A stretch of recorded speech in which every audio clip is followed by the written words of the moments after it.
உங்களுக்கு என்ன தெரியும் சொல்லுங்க. விஜய்க்கு என்ன தெரியும் நினைக்கிறீங்க நீங்க? உங்களை விட அவருக்கு தெரியும். நான் இன்னொன்னு கேட்கிறேன், அயோக்கியனை விட ஒண்ணுமே தெரியாத முட்டாள் மேல் நான் நினைக்கிறேன். அந்த கார் ரேஸ் நடத்தணும் கூட உள்ளம் கவர்ந்த ஒருத்தரை திருப்திப்படுத்துறதுக்கு அது ஏற்பாடு பண்ணி அதுக்கு எவ்வளவு போலீஸ் பாதுகாப்பு, மக்கள் பெருசா நடமாடுற அந்த தெருவில் எல்லாம் முழுக்க நடமாட்டத்தை நிறுத்தி நடத்துனீங்கல்ல. அந்த கார் ரேஸுக்கு செலவு பண்ணது மக்களுடைய வரி பணம், உங்க காசு இல்ல. அதற்கு நீங்க பாதுகாப்பு தொண்டை கொடுக்கிறவங்களுக்கு மற்ற பொதுமக்களுக்கு ஏன் பாதுகாப்பு கொடுக்க முடியல? 14 உயிர்களை கொன்று குவித்திருக்காங்க. இந்த அதிகாரி மீது கடன் நடவடிக்கை எடுக்கணும், இந்த அரசாங்கம் செய்வது தவறு, நடவடிக்கை எடுக்கணும் பேசினேன். அதனை 14 வயது பெண் குழந்தை வாயிலே துப்பாக்கி சுடுவதை காட்சியாவே வந்துருச்சு. அந்த மனித மிருகத்தை காவல்துறை நடவடிக்கை எடுக்கணும் பேசினேன். இது சரியா தப்பா? சரிதான், 100% சரி. சரி இல்ல, அதான் இப்பதான் வழிக்கு வந்திருக்கீங்க. அதாவது பனையூர் பண்ணையார் கட்சியும் ஐயோ ஆட்சியில் இருக்கவங்க தினம் பிச்சை எடுக்கிறாங்களா? இல்ல என்ன சார் ஐயா, நான் சொல்றேன், தயவு செஞ்சு சொல்றேன், உங்க வார்த்தையை திருத்திக் கொள்ளுங்க. விஜய்க்கு இருக்கிற பணத்தை விட ஸ்டாலின் ஒரு குடும்பத்தில் பணம் கம்மியா? யாருங்க பண்ணையார்? உலக கோடீஸ்வரனா இருக்காங்களா இல்லையா? துபாய் ஏன் சார் மாசத்துக்கு ஒரு போயிட்டு வர்றாரு? சொல்லுங்க துணை மந்திரி, அங்க என்ன இருக்கு சொல்லுங்க. அதே முதலமைச்சர் அதே கரூர் வந்துட்டு என்னுடைய உடன்பிறப்பு, பாசமிழ் உடன்பிறப்பு, கோடு போட சொன்னால் ரோடே போடுகின்ற அற்புத ஆற்றல் மிகு தலைவன், இதெல்லாம் உங்க கண்ணுக்கு படவே இல்லையா? பட்டுச்சா? ஆட பரவாயில்லைங்க, உங்களுக்கு தெரியுது. ஒரு மனிதர் மாறவே கூடாதுங்கிறீங்க. மாறக்கூடாது சொல்லு, எங்க மாறி இருக்கிறான் தான் கேக்குறேன். எங்க மாறலாம்? நீங்க ஆதாரத்தை மாறவே இல்லையா சொல்லுங்க. ஏங்க நான் லஞ்சம் வாங்கினேன்னு கோர்ட்லயே ஒத்துக்கிட்ட ஒரு ஆளு திரும்பி மந்திரியா இருந்தது தமிழ்நாட்டோட உலகத்தில் எங்கேயாவது உண்டா? எல்லாம் தெரிந்த நீங்கள் நாட்டை கொள்ளையடிக்கிறவனை விட எதுவுமே தெரியாத ஒரு முட்டாள் வர்றது இது. Nothing is better than nonsense. அதுக்கு அதான் இது பதில். அது டேஞ்சரஸா இல்லையா? இது ஏங்க கொள்ளையடிக்கிறது டேஞ்சரஸா, உண்மையே பண்ணாம இருக்கிற டேஞ்சரஸா? அரைகுறை அறிவு ஆபத்தானதுன்றது நீங்க. ஐயோ, அதை விட ஆபத்து விவரம் தெரிஞ்ச கிரிமினல் வர்றது. துணை முதலமைச்சர் ஆட்சிக்கு அரசியலுக்கு வர்றதுக்கு முன்னால நடிகரா வேற அவர் செய்த சாதனை சொல்லுங்க. ஸ்டாலினை வெளியில் தெரியிருக்க நடிப்பு தான் காரணம். டிவில நினைச்சுக்கப்புறம் வந்தாங்க. நீங்களே கருணாநிதி அவங்க அப்பாவை நாட்டுக்கு தெரிஞ்சது சினிமாவுக்கு கதவசம் எழுதிதான். இந்திய எதிர்ப்பு போராட்டம் சரியா? சரியா? விசாவுல ஏனுக்கு போனவருங்க அவரு. நான் என்ன யாரு? இன்றைய முதலமைச்சர் யாரு? மு.க. ஸ்டாலின். எனக்கு வர்ற வெறியில கழுத்தை நெரிச்சே கொன்றுவேன். மிசாவுக்கு சிறைக்கு போனவங்க லிஸ்ட் இருக்கு, இன்னமும் இருக்கு. அந்த லிஸ்ட்ல ஒரு பேர் இருக்கா இல்லையா நாளைக்கு தெரிஞ்சு சொல்லுங்க. இந்தி தனியா படிச்சிட கூடாதுன்னு திமுக சொல்லவே இல்லை. இந்தி அரசு வழியாக கல்வி வழியா திணிக்காதா சொல்லுது அரசு. ஆகா, நீங்க திமுக கொள்கை பரப்புச்சாலாம் அங்க போறது வேற சார். இந்தி நான் நீங்க இந்தி கூறான்னு போராட்ட தளபதி உங்க வீட்டுல படிக்க வைக்கலாமான்னு கேக்குறேன். ஏன்னா இந்த கூட்டணி ஆட்சிக்கு வந்ததுக்கு அப்புறம் அதிகாரத்தில் இருப்பது திமுக தான். நாட்டுக்கு சுதந்திரமே வேணான்னு தீர்மானம் போட்டவன் தான் இந்த நாட்டுக்கு வேணும் அப்படின்னு நினைச்சாக்க இந்த தமிழன் உருப்பட மாட்டான், உருப்படவே மாட்டான். இதுதான் கண்ணதாசன் அப்பவே சொன்னாரு. திரும்பி நினைவு போதையின் பாதையில் செல்லாதீர்கள் அப்பா ஸ்தானத்தில் சொல்லிட்டு தீபாவளிக்கு மட்டும் எத்தனை கோடிங்க டாஸ்மார்க்ல வியாபாரம் ஆயிருக்கு. ஆமா, திமுக தான் கூட்டு கூட்டு குடிக்குன்னு சொல்றாங்கல்ல. கடை இருந்தது யாருங்க? நானா? இல்ல நீங்க கடை வச்சிருக்கீங்களா?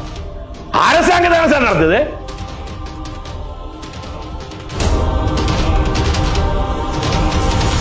நலம் தரும் நல்லார் சித்த மருத்துவமனை இதய நோய், சர்க்கரை நோய், பக்கவாதம், சிறுநீரக பிரச்சனை, தண்டுவடம் மற்றும் மூட்டு பிரச்சனைகளுக்கு மிகச்சிறந்த மருத்துவமனை.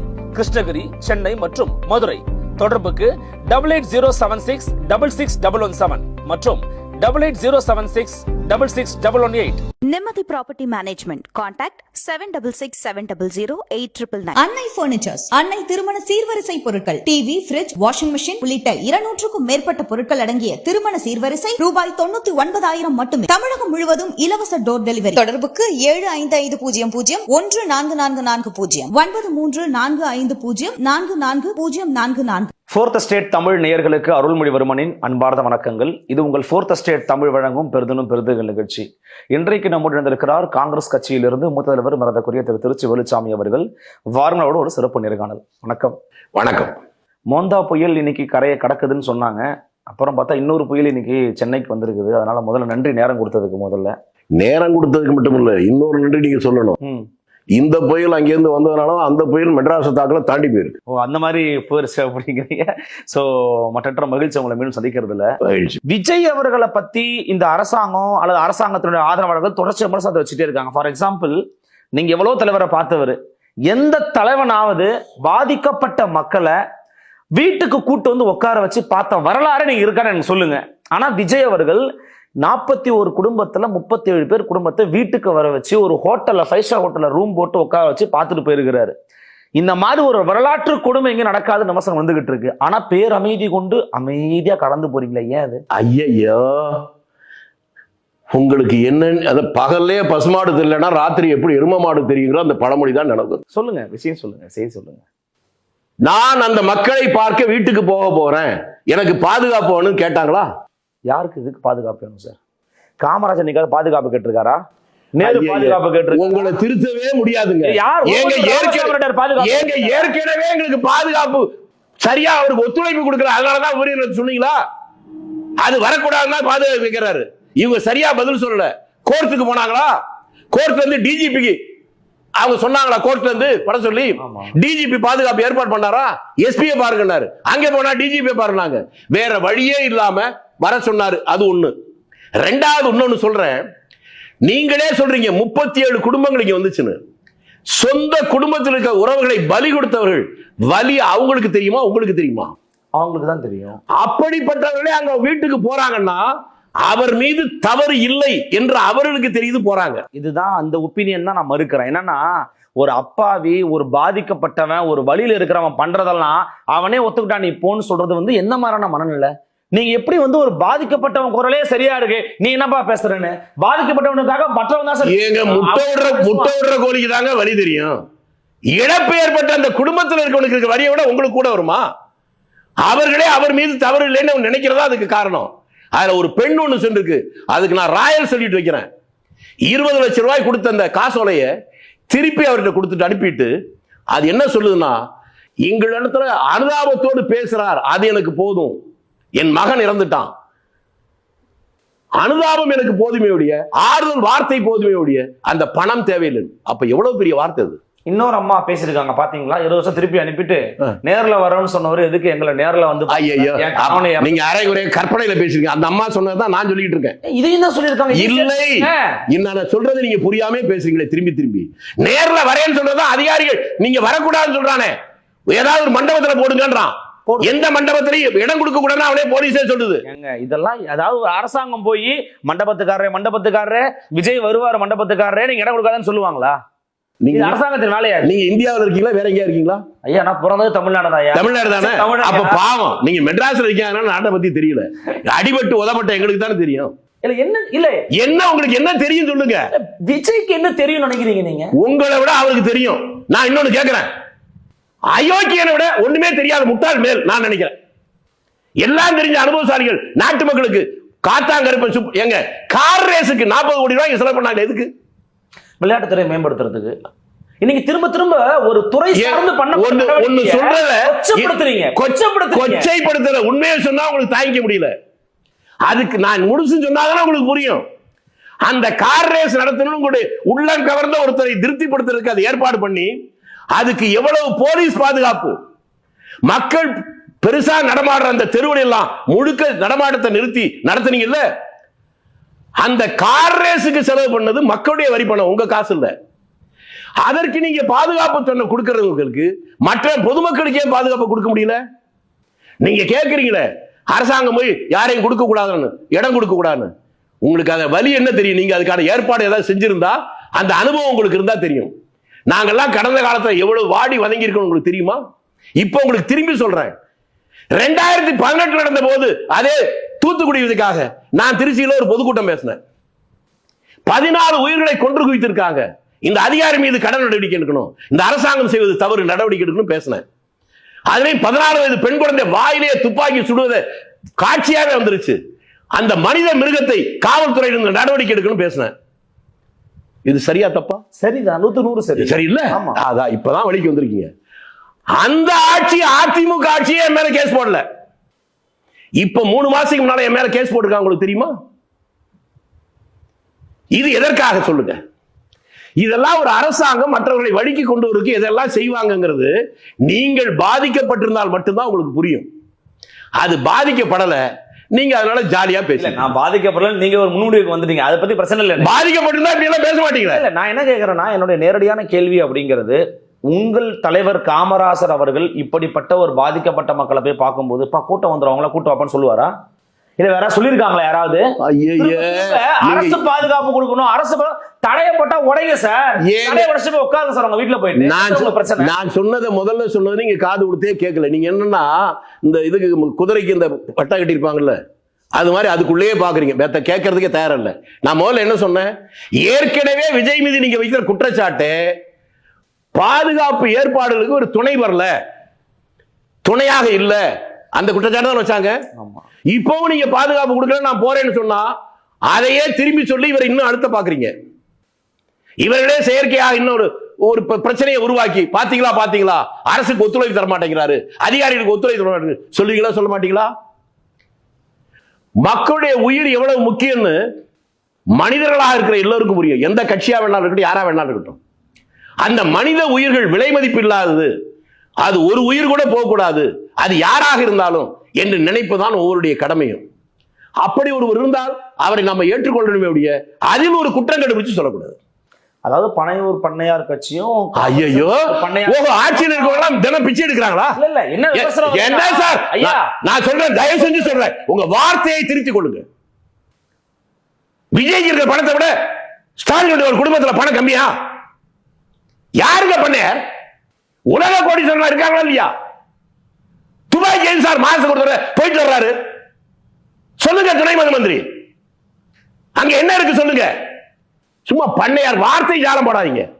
ஏழை எளிய மக்கள் தெருவில் செத்துக்கிட்டு இருக்கான், நீங்க அவங்க எல்லாம் பண்ணையாரு, இவங்க எல்லாம் ஏழை எளிய கோயிலுக்கு முன்னால நின்று பிச்சை எடுத்தா சாப்பிட்டு இருக்காங்களா? தெருவுக்கு வராங்களே, என்ன தினமசு தெருவுக்கு வரட்டும், தெருவுக்கு வர. நான் திரும்பி என்ன சார் வீட்டை விட்டு வெளியே, நான் முதல்ல கேட்டேன், அதுக்கு பதிலே சொல்ல.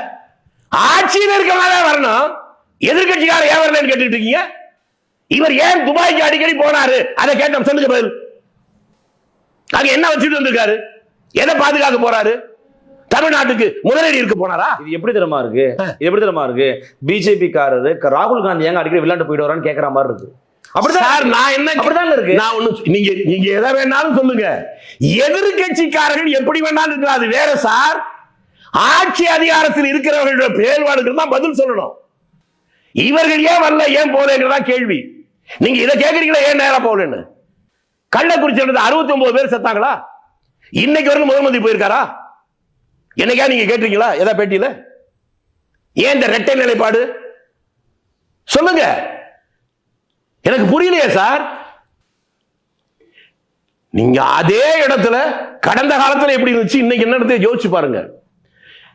மத்திய புள்ளி அந்த கரூரை சேர்ந்த செந்தில் பாலாஜி, இதையாவது நீங்க ஒத்துக்குவீங்கன்னு நினைக்கிறேன். அவரை பற்றி 5 ஆண்டுகளுக்கு முன்பாக அதே கரூர்ல இன்றைய முதலமைச்சர் என்ன பேசினார், கொஞ்சம் தயவு செஞ்சு சொல்லுங்க. தமிழ்நாட்டு வரலாற்றிலேயே இப்படிப்பட்ட ஊழல் பேர்வழி வந்ததில்லை, இந்த ஊரையே மொத்தமாக குத்தகைக்கு எடுத்திருக்கிறார்கள், இவர்கள் கையில் விருப்பம் போல ஆட்டி படைக்கிறார்கள், இவரும் இவருடைய தம்பியும். இவர் கெட்ட கேட்டுக்கு இவர் கூட முதலமைச்சர் போட்டியில வர்றாருன்னு இருக்கு. இந்த தமிழ்நாடு உருப்பிடுமா? பேசினாரா இல்லையா?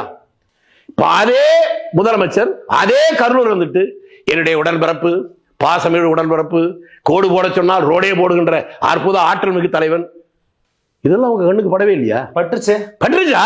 ஆனா பரவாயில்லைங்க, உங்களுக்கு தெரியுது. ஒரு மனிதர் மாறவே கூடாதுங்கிறீங்க. மாறக்கூடாது சொல்லு, எங்க மாறி இருக்கிறான் தான் கேக்குறேன். எங்க மாறலாம், நீங்க ஆதாரத்தை மாறவே இல்லையா சொல்லுங்க. ஏங்க நான் லஞ்சம் வாங்கினேன்னு கோர்ட்லயே ஒத்துக்கிட்ட ஒரு ஆளு திரும்பி மந்திரியா இருந்தது தமிழ்நாட்டை தவிர உலகத்துல எங்கேயாவது உண்டா? கோர்ட்ல அவர் போட்டு அபிடவிட் என்ன சொல்லுங்க. ஆமா உண்மைதான், ஆயிரக்கணக்கான பேர்ல பணம் வாங்கினேன், அதெல்லாம் திரும்பி கொடுத்துட்டேன், அபிடவிட் கொடுத்தது சார்.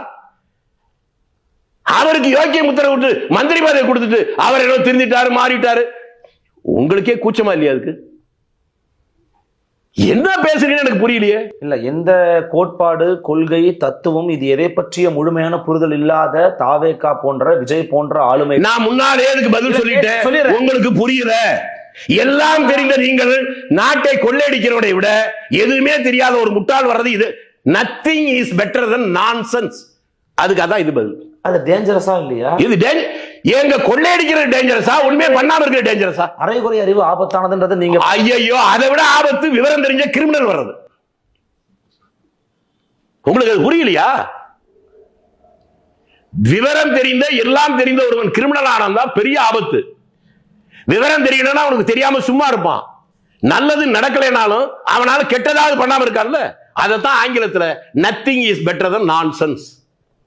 அப்படித்தான் நான் எடுத்துக்கிறேன். எனக்கு என்ன விஜய் மாமனா மச்சானா எனக்கு என்ன சொல்லுங்க, ஒண்ணும் கிடையாது. நான் விஜய்க்காக பேசலாம். திரும்பி திரும்பி கேட்கிறேன், இவ்வளவு பெரிய பாரம்பரிய கட்சி, நேற்று வந்து அந்த கட்சியை விஜய் விஜய் திரும்பி திரும்பி நீங்க கேள்வி கேட்பது, அந்த விஜய் உங்களை அச்சப்படுத்துகிறார், உங்களை பயமுறுத்துகிறார் என்பதற்கான அடையாளம். இல்ல, அது எப்படி அச்சத்தின் அடையாளமா நீங்க வந்து வேற எதுக்கு அவரை பத்தி பேசுறீங்க? நான் சொல்றேன், ஒரு நடிகரை பார்ப்பதற்கு இவ்வளவு கூட்டமா போய் எந்த விதமான கொள்கையும் இல்லாம தற்குறி கூட்டமா இருக்காதீங்கன்னு முதலமைச்சரும் துணை முதலமைச்சரும் கூட இருக்கிறோம் எல்லாருமே சொல்றாங்க. துணை முதலமைச்சர் ஆட்சிக்கு அரசியலுக்கு வர்றதுக்கு முன்னால நடிகரா வேற அவர் செய்த சாதனை சொல்லுங்க. சினிமா நடிகர் தானே? ஆமா. அவர் ரசிகர் மன்றத்துடைய தலைவரா ஒருத்தர் இருந்தார், இப்பவும் இருக்கிறார். அவர் மந்திரியா இருக்க கூடாதா? ரூல்ஸ் அப்படி இருக்கு. ஏங்க அதைத்தாங்க நான் கேட்க வரத நீங்க கேக்குறீங்க. அவரு நடிகரா இருந்த அரசியல் வந்து துணை முதல்வர் வந்தா அது தப்பு இல்ல, இன்னொருத்தர் நடிகரா இருந்த அரசியல் வந்தா தப்பா? இது என்ன இரட்டை நிலைப்பாடு? அவர் நடிகரா நடிகர் இல்லையா, வியாபாரியா வியாபாரி இல்லையா, விவசாயியா வேறையா இல்ல என்பதல்ல. அவனால் இந்த மக்களுக்கு நன்மையா கெடுதலா அதை மட்டும் தான் பார்க்கணும். நன்மை என்பது சொல்லிடுறேன், உதயநிதி பின்னாடி இருக்கிறது ரசிகர் கூட்டமா அரசியல் கூட்டமா? ஏங்க நான் என்ன டைரக்ட் ஆன்சர் வாங்க. நான் டைரக்டா நான் சொல்றேன். நீங்க என்ன முதல்ல சொன்னீங்க? நடிகர் வரலாமான்னு கேட்டீங்க. இவர் கேட்கல ஐயா, அதை தாங்க நான் கேட்டீங்க. அரசியல் கூட்டமே சார் நான் சொல்றேன் கேளுங்க சார். விமர்சனம் ஸ்டாரின வெளியே தெரியிருக்க நடிப்பு தான் காரணம். டிவி கவலை வந்தாங்க. என்னய்யா நீங்களே கருணாநிதி அவங்க அப்பாவை நாட்டுக்கு தெரிஞ்சது சினிமாவுக்கு கதவசம் எழுதிதான். உங்களுக்கு என்ன தெரியும் அதை சொல்லுங்க. எனக்கு நீங்க அவங்களுடைய களப்பணிகள் எல்லாமே நீங்க உதாசீனப்படுத்த. என்ன களப்பணி சொல்லுங்க? இந்திய எதிர்ப்பு போராட்டம் சரியா? சரியா? ஏனுக்கு போனவருங்க அவரு. நான் என்ன யாரு இன்றைய முதலமைச்சர் யாரு? மு.க. ஸ்டாலின். எனக்கு வர்ற வெறியில கழுத்தை நெரிச்சே கொன்றுவேன். மிசாவுக்கு சிறைக்கு போனவங்க லிஸ்ட் இருக்கு, இன்னமும் இருக்கு. அந்த லிஸ்ட்ல அவர் பேர் இருக்கா இல்லையா நாளைக்கு தெரிஞ்சுட்டு சொல்லுங்க. ஏன் சார் பொய்யா சொல்லி மக்களை ஏமாத்துறீங்க? நான் முதல்ல கேட்க வந்த கேள்வி அவர்கள் கொள்கையில எதுலையுமே இல்லைங்கிறது தான்.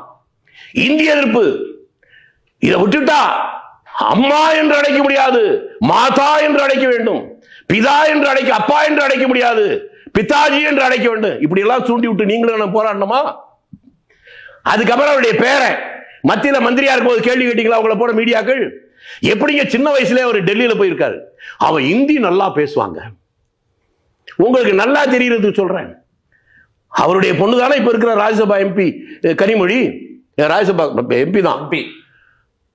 அவர் இந்தியில படிச்சு பட்டம் வாங்கி இருக்கிறார் இல்லையா சொல்லுங்க. நீங்க சொல்ற கொள்கைகளுக்கு உங்க குடும்பத்தில் நடந்ததுக்கு சம்பந்தம் இல்லை சார். இந்தி தனியா படிச்சுக்க கூடாதுன்னு திமுக சொல்லவே இல்லை. இந்தி அரசு வழியாக கல்வி வழியாக திணிக்காதன்னு தான் சொல்லுது அரசு. ஆகா, நீங்க திமுக கொள்கை பரப்புச்சாலும் அங்க போறது வேற சார். இந்தி நான் நீங்க இந்தி கூறான்னு போராட்ட தளபதி உங்க வீட்டுல படிக்க வைக்கலாமான்னு கேட்கிறேன். நான் ஸ்வீட் சாப்பிடுறது தப்புன்னு சொன்னா நான் சாப்பிடக்கூடாது, அப்பதான் உங்களை சொல்லலாம்.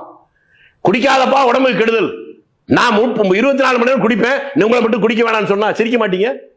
உங்க வீட்டுல இருக்க பையன் பொண்ணு பேரன் பேத்தி எல்லாருக்கும் இந்தி கத்து கொடுப்பீங்க. ஆனா ஊர்ல யாரும் படிக்க கூடாதுன்னு சொன்னீங்கன்னா அது என்ன தத்துவம், என்ன கொள்கை சொல்லுங்க. நாங்கள் அப்படி இல்லை சார். மற்றவர்களுக்கு உபதேசம் செய்கிற போது அதை நாங்களும் செய்தால்தான் அது நியாயம் என்று நினைக்கிறோம்.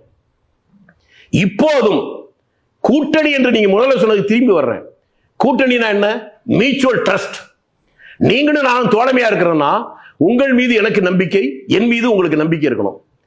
அதுல இது இருக்கணுமா இருக்கக்கூடாது உங்களுக்கு தெளிவா சொல்றேனே, இதுக்கப்புறம் விளக்கம் தேவைப்படாது. இந்த கூட்டணி நீடிக்குவதும் நீடிக்காமல் இருப்பதும் காங்கிரஸ் கையில் இல்ல, கம்யூனிஸ்ட் கையில் இல்ல, சிறுத்தைகள் கையில் இல்ல, திமுக கையில தான் இருக்கு. ஏன்னா இந்த கூட்டணி ஆட்சிக்கு வந்ததுக்கு அப்புறம் அதிகாரத்தில் இருப்பது திமுக தான். அந்த திமுக இருக்கிற போது கூட்டணி கட்சியுடைய முக்கியமான தலைவர் முதல்ல நீங்களே கேட்ட கேள்வி, செல்வ பெருந்தை கேட்ட அவமானத்துக்கு எந்த ரெமடியும் இல்லை. கூட்டணி கட்சிகளுக்கு யாரையும் மதிக்க மாட்டீங்கன்னா தேர்தலில் திரும்பி கூட்டணி எப்படி அது வெற்றிகரமா இருக்கும்? உங்கள் மீது நம்பிக்கை வரணும் இல்ல, என் மீது உங்களுக்கு நம்பிக்கை வரணும் இல்ல. அதை உருவாக்குகின்ற இடத்தில் ஆட்சி அதிகாரத்தில் இருக்கிற திமுக தான் வாய்ப்பு இருக்கு. அவர்கள் சரியாக செய்தால் கூட்டணி நீடிக்கும், கூட்டணி நீடித்தால் அது வெற்றி கிடைக்கும். அவர்கள் சரியாக செய்யாமல் கூட்டணி கட்சிக்காரங்களை அவமானப்படுத்துவோம் அப்படின்னீங்கன்னா உங்களுக்கு வேற எங்க சார் போக்கடம் இருக்கு? இதான் அவங்க கேக்குற கேள்வி. சார் போக்கடம் இருக்கு. சரி, நல்ல வேளைங்க. பக்கம் பிஜேபி இருக்கு. எங்க வந்த சின்ன பையன் இருக்கிறாரு விஜய்னு சொல்றாங்க. எங்க நேரங்க, எங்க நேரம் என்ன? திமுகவும் அந்த தலைவர்கள் தான் இந்தியாவுக்கு சுதந்திரம் வாங்கி அடிபட்டு உதப்பட்டவனுங்க. சொல்றதுக்கு உங்களுக்கே வெக்கமா இல்ல? அடிமைப்பட்டு கிடந்த போது நாட்டுக்கு சுதந்திரத்துக்காக அடிபட்டு உதைப்பட்டு இந்த நாட்டுக்கு சுதந்திரம் வாங்கி தர காங்கிரசுக்கு போக்கிடம் இல்லை அப்படின்னு கேட்டாவே இதை விட இந்த தமிழ்நாட்டு மக்களை அவமானப்படுத்த முடியாது. இன்னைக்கு இருக்கிற காங்கிரஸ் அதைத்தான் நான் சொல்றேன் சார். வாய்ப்பு இருக்கு. திரும்பி நான் என்ன கேட்கிறேன், நாட்டுக்கு சுதந்திரமே வேணான்னு தீர்மானம் போட்டவன் தான் இந்த நாட்டுக்கு வேணும் அப்படின்னு நினைச்சாக்க இந்த தமிழன் உருப்பட மாட்டான், உருப்பட மாட்டான், உருப்படவே மாட்டான். இதுதான் கண்ணதாசன் அப்பவே சொன்னாரு. திரும்பி நினைவுக்கு நிறைவாக ஒரு கேள்வி. இப்போ நவம்பர் மாசம் 2ஆம் தேதி அனைத்து கட்சி கூட்டத்தை கூட்டி சிறப்பு வாக்காளர் தீவிர திருத்தத்தை நம்ம எதிர்த்தாகணும் அப்படிங்கிறதுக்காக முதலமைச்சர்கள் கூட்டம் போட போறாருன்னு சொல்றாங்க. நடுவண் ஒன்றிய அரசு பாத்தீங்கன்னா அது ரொம்ப தீவிரமா களமாட போறாங்க. தேர்தல் ஆணையமா அறிவிச்சுட்டாங்க தமிழ்நாட்டுக்குள்ள வரப்போறோம் அப்படின்னு. இது பட்டியலின மற்றும் சிறுபான்மையினருக்கு எதிராக திசை திருப்ப வாய்ப்புகள் இருக்குன்னு சொல்றாங்களே, உங்கள் கட்சியின் நிலைப்பாடு உங்களுக்கு கருத்து என்ன சார்? கட்சியின் நிலைப்பாடு எல்லாம் அப்ப இருக்கட்டும் சார். ஒவ்வொரு தனி மனிதனும் மாற்றம் என்பது ஒரு கட்சி கொண்டு வந்துடும், ஒரு தலைவர் கொண்டு வருவார்கள் அப்படின்னு சொல்லுவதில் எனக்கு உடன்பாடு இல்லை. மாற்றம் ஒவ்வொரு தனி மனிதன் அவனிடத்துல அதை தொடங்கணும். அப்பதான் அந்த மாற்றம் நிலையா இருக்கு. இப்படிப்பட்ட மாற்றம் வரும். நீங்க முதல்ல சொன்னதுக்கே திருப்பி வர்றேன். முதலமைச்சர் கூட்டம் கூட்டுறாரு அப்படி சொன்ன நேத்து பேசின பேச்சை தான் சொல்றீங்க. ஆமா, அந்த பேச்சில் அவர் இன்னொன்னு சொல்லியிருக்கிறார், காங்கிரஸும் நாங்களும் ஒன்றா இருக்கிறோம், இது வெற்றி தான் இருக்கும். அதோட அண்ணன் ராகுலுடைய அண்ணன் சொன்னாரு. ஆமா, அது இன்னொன்னு சொன்னாரு, தமிழ்ல மட்டும் சொல்ல, பிக் பிரதர்னு சொல்லியிருக்காரு. கரெக்டா? ஆமா. நான் கிராமத்துக்காரங்க, எனக்கு புரியல, கொஞ்சம் விளக்கம் சொன்னீங்கன்னா இன்னைக்கு நான் தூங்குவேன். பெரிய அண்ணன், அதைத்தாங்க நானும் சொல்றேன். அண்ணா, அண்ணன் என்று தமிழ்ல சொன்னா அன்பின் சின்னம், பாசத்தின் சின்னம், தோழமையின் சின்னம். ஆமா, அது அண்ணா. பிக் பிரதர்னா இங்கிலீஷ்ல ஒரு பழமொழி கேள்விப்பட்டீங்களா? பிக் பிரதர் ஆட்டிடியூடு சொல்லுவாங்க. அதுக்கு என்ன பொருள்? ஒரு ஆதிக்க மனப்பான்மை அணுகுவது. அப்பா, இதாவது உங்களுக்கு புரிஞ்சுதே. இப்ப நம்ம முதலமைச்சர் இந்தியில பிக் பிரதர் சொன்னாரு, தமிழ்ல அண்ணன் சொன்னாரு. இதுல அண்ணன் சொன்னதை எடுத்துக்கிறதா, பிக் பிரதர் சொன்னதை எடுத்துக்கிறதா? அண்ணன் சொன்னதை எடுத்துக்கோங்க. நம்மளா தமிழர். அப்ப பிக் பிரதர், அப்ப அவர் தமிழர் இல்லையா? ஸ்டாலின் தமிழனா இல்லையா சார்? என்ன சார் கேள்வி பண்றீங்க? தமிழ்நாட்டு முதலமைச்சர் அவமானப்படுத்துறீங்க. அவர் தமிழர் இல்லையா? எங்க நம்மளா தமிழர்? நம்ம முதலமைச்சர் தமிழ் தான். அவர் எங்கில ஆங்கிலத்தில் சொன்னாரா இல்லையான்னு கேட்கிறேன். அதுக்கு என்ன பொருள் சார்? நீங்களே சொல்லிட்டீங்களே, ஆதிக்கம், அதிகாரம், அதனுடைய வெளிப்பாடு சொல்லிட்டீங்கல்ல. இந்த ரெண்டுல என்னன்னு நான் கேட்கிறேன். பிழையா சொல்லிருக்கலாம், அதே அவ்வளவு பெருசா எடுத்துக்கிறீங்க. அப்பா, கை கொடுங்க சார். பிழையுங்கிற வார்த்தை உங்க வாயிலிருந்து வந்துச்சு பாருங்க. வணக்கம். எவ்வளவு பெரிய உண்மையை பச்சையா ஒத்துக்கிட்டீங்க. நீங்க நல்ல தமிழன். அதான் எஸ்ஐஆர் எப்படி பாக்குறீங்க நீங்க? எதா எஸ்ஐஆர் சார்? அதாவது 100% நன்மைங்கிறது ஒண்ணும் இல்லை, 100% தவறுங்கிறது உண்மை இல்லை. ஒரு செயல்படுத்துகிற போது அதுல தவறு என்று எது இருக்கிறதோ அந்த தவறுகளை களைந்து நன்மையை மட்டும் செய்வதற்கான முயற்சி ஒரு அரசாங்கம் தான் எடுக்க முடியும். பீகார் 60 லட்சம் பேர் தூக்கி இருக்காங்கன்னு முதலமைச்சர் சொல்லியிருக்காரு. அதைத்தான் சார் சொல்றேன். அதை எப்படி தடுப்பது, அதை எப்படி சரி செய்வதுன்னு அரசாங்கம் பார்க்கணுங்கிற, அமல்படுத்தணும், அதுல இருக்கிற பிழைகளை நீக்குங்கன்றீங்க. ஆமா, எந்த திட்டமாக இருந்தாலும் எல்லாத்தையும் நல்லது இருக்கு, கெட்டது இருக்கு. இப்ப உங்களுக்கு இப்படி சொன்னா புரியும். போதையின் பாதையில் செல்லாதீர்கள் என்று தந்தையின் ஸ்தானத்திலிருந்து உங்களை கேட்டுக்கொள்கிறேன். முதலமைச்சர் விளம்பரம் கொடுத்தாரா? ஆமா, எல்லாரும் அப்பான்னு கூப்பிடுறாங்கன்னு சொன்னாரு. எல்லாரும் அவர் அப்பான்னு தான் கூப்பிடுறாங்க. உங்களுக்கு நல்லா தெரியுதுங்க. போதையின் பாதையில் செல்லாதீர்கள் அப்பா ஸ்தானத்திலிருந்து சொல்லிட்டு தீபாவளிக்கு மட்டும் எத்தனை கோடிங்க டாஸ்மார்க்ல வியாபாரம் ஆயிருக்கு. ஆமா, திமுக தான் கூட்டு குடிக்குன்னு சொல்றாங்கல்ல. கடை இருந்தது யாருங்க? நானா? இல்ல நீங்க கடை வச்சிருக்கீங்களா? அரசாங்கம் தானே சார் நடத்துது. இது விஷம், குடிச்சா உயிர் போகும் சொல்லிட்டு இதை கொஞ்சம் குடிங்க பால் சொல்லுவேனா? ஒரு தந்தையின் சாணத்தில் அப்படிதான் சொல்லுவீங்களா?